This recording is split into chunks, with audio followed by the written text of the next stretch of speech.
थोड़ा भाग बचा हुआ था, उसको 2 भाग करके दशरथ जी महाराज महारानी कैकेयी और माँ कौशल्या के हाथ में देते हुए बोले, तुम दोनों मिलकर के सुमित्रा को खिला दो। बड़े प्रेम से सुमित्रा माँ ने ग्रहण कर लिया और सुमित्रा जब ग्रहण की तो ग्रहण करते समय उन्होंने ये कहा कि दोनों मिलकर के मुझे प्रसाद दिए हो, भगवान करे मुझे 2 पुत्र की प्राप्ति हो, तो आप दोनों के पुत्र के चरणों में मैं सेवा के लिए लगा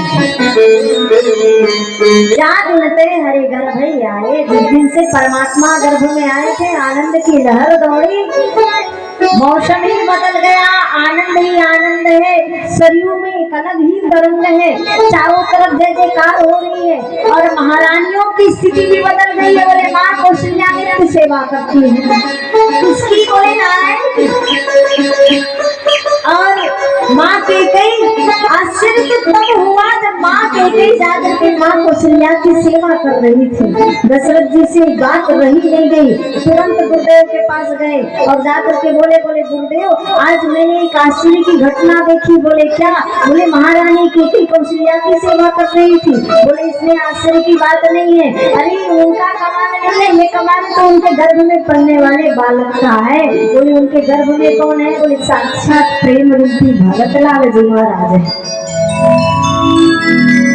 तब पूरा माहौल बदला, देवतागण ऊपर से देख रहे हैं, गर्भ में आकर के भगवान की स्तुति करने लगे। बोले प्रभु अब तो उतार लीजिए, पृथ्वी को इस भार से, इस बोझ से हल्का कीजिए। भगवान ने कहा, बोले हद करते हो, हर जगह तो पहुंच ही जाते हो, कम से कम यहाँ तो अकेले छोड़ देते। बोले सब जगह तो दर्शन कर ही लिए, हम सोचे कि गर्भ में ठाकुर जी कैसे दिखते हैं, इसलिए चले आए आपको देखने के लिए। देवताओं ने जैसे ही कहा तो भगवान ने कहा आऊंगा तो सही, लेकिन अभी नहीं आऊंगा। बोले क्यों? बोले जब तक कि आप अपने अपने स्थान नहीं जाओगे मैं प्रकट होने वाला नहीं हूँ। तो देवताओं ने कहा, बोले सरकार हम तुरंत ही चले जाते हैं, आप तुरंत प्रकट हो जाइए। तो भगवान ने कहा, बोले ठीक है, मैं तो जाने की प्रतीक्षा कर रहा हूँ और मुझे भी जल्दी पड़ी हुई है कि मैं जल्दी माँ के पास जाऊं, लेकिन तुम लोग वो घेर करके बैठे हो। सुर समूह विनती करी पहुंचे निज निज धाम, सब अपने अपने धाम गए। और ब्रह्मा जी महाराज भगवान से प्रार्थना करते हैं, बोले प्रभु आप ये बताइए कि हर मनुष्य के शरीर में सभी देवताओं का वास होता है, आप कहें तो हम आपके शरीर में वास करें। भगवान ने कहा कहीं भी वास करो, जल्दी जाओ क्योंकि मुझे भी जाना है। ठाकुर जी ने जैसे ही कहा तो देवता अपने अपने धाम चले गए। उसी समय भगवान जो है माँ कौशल्या के महल में प्रकट हुए, वही रूप में आए जिस रूप में उन्होंने दर्शन दिया था। दिव्य प्रकाश हुआ और पवित्र अग्नि कुंड में अग्नि अपने आप प्रज्वलित हो गई, जय जयकार होने लगा, वेद मंत्रों की ध्वनि होने लगी। बोलिए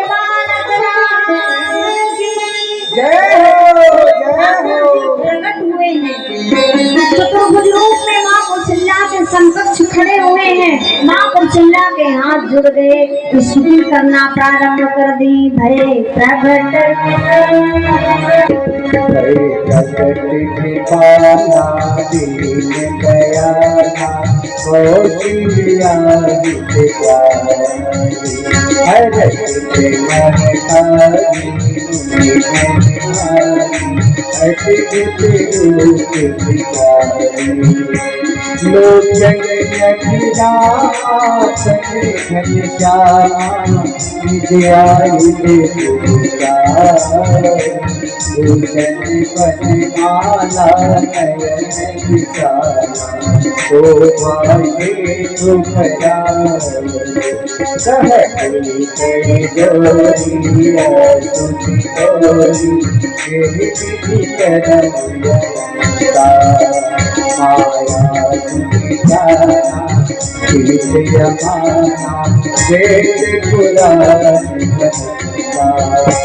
जगन्नाथ पिता सतगुरिया जय जय गावही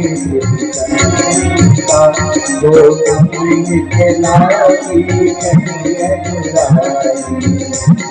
प्रकट आगे दिखाया किरण के माया रोग रोग कहे मनोहर शोभासी धीरे उपजा गाना कदम गाना चरित कथा सुहारी कथा सुख से माता बुद्धि बोली सोपति डोली सजहु तात जहरूपा सुनी लायत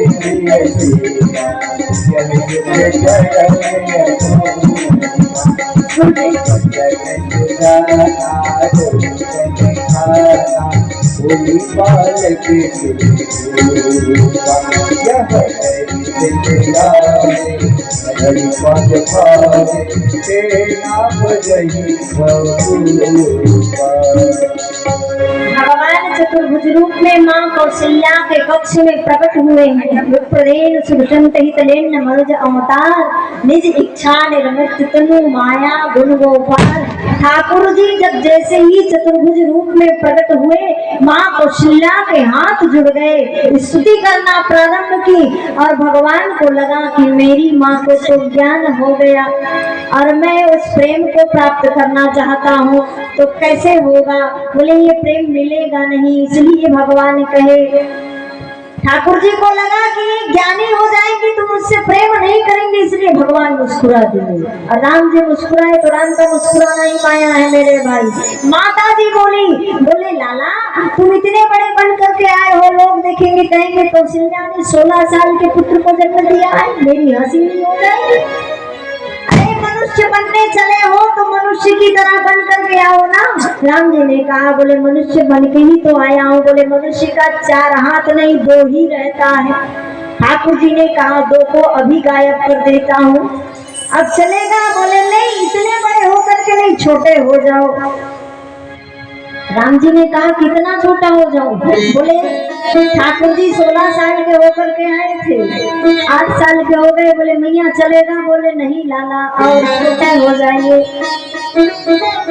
भगवान कहे, बोले कितना? बोले 4 साल के हो गए। माँ से कहे, बोले अब चलेगा? बोले नहीं, और छोटे हो जाओ। तो ठाकुर जी 4 महीने के हो गए। कहे मैया अब चलेगा? बोले नहीं, और छोटे हो जाओ। तो ठाकुर जी कितने दिन के हुए भैया? बोले माँ कौशल्या बोली, एक क्षण का बालक जितना बड़ा होता है उतने ही बड़े बन जाओ। ठाकुर जी उतने ही बड़े बन गए और बनकर के चुपचाप सोए हुए हैं। माँ ने कहा, बोले मनुष्य बनने चले हो तो मनुष्य की लीला नहीं आती? बोले कौन सी? बोले मनुष्य जब इस धराधाम में आता है तो सबसे पहली लीला यही होती है कि बालक रोता है। रो। राम जी ने कहा, बोले मैंने सुना है कि यदि कोई कष्ट होता है तो रोया जाता है, मुझे कोई कष्ट नहीं है, मैं क्यों रो? माँ ने कहा, बड़ा विचित्र बालक हुआ।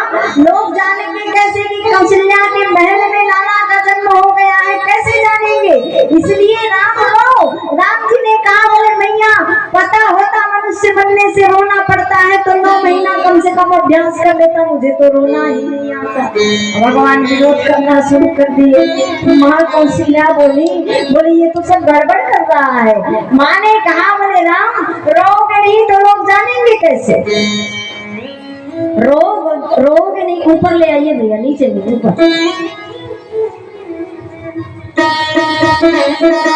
यदि रोग नहीं तो लोग जानेंगे कैसे? तो राम जी कहे, माँ अभ्यास तो किया नहीं हूँ, कैसे रो? किस तरह रो? आप रो करके सिखा दीजिए तो मैं रोने लगूंगा। माँ कौशल्या बोली, लाला यदि मैं रोऊंगी तो लोग जो सोए हुए हैं वो सब जान जाएंगे। कब आए हैं राम जी भैया? बोले सब विश्राम कर रहे हैं। किस समय राम जी का प्राकट्य हुआ? 9वीं तिथि मधुमास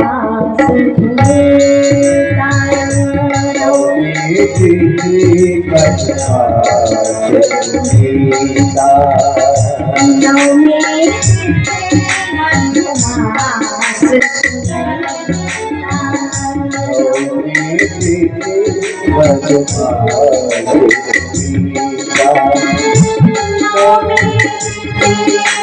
मधुमास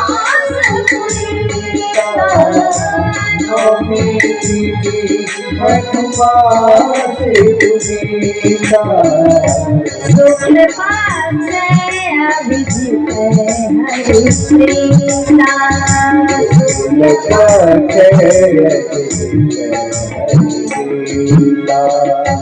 मध्य दिवस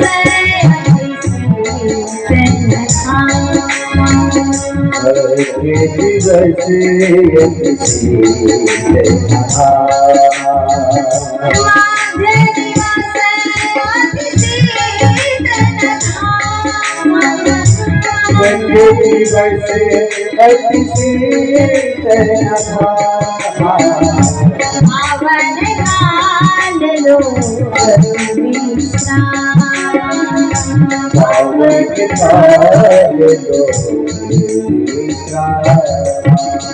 माँ कौशल्या के कक्ष में ठाकुर जी अभी सोए हुए हैं, रो नहीं रहे हैं। माँ कौशल्या ने कहा, बोले लाला रोगे तो तब तो लोग जानेंगे कि राम का जन्म हो गया, लाला का जन्म हो गया। भगवान ने कहा, बोले मुझे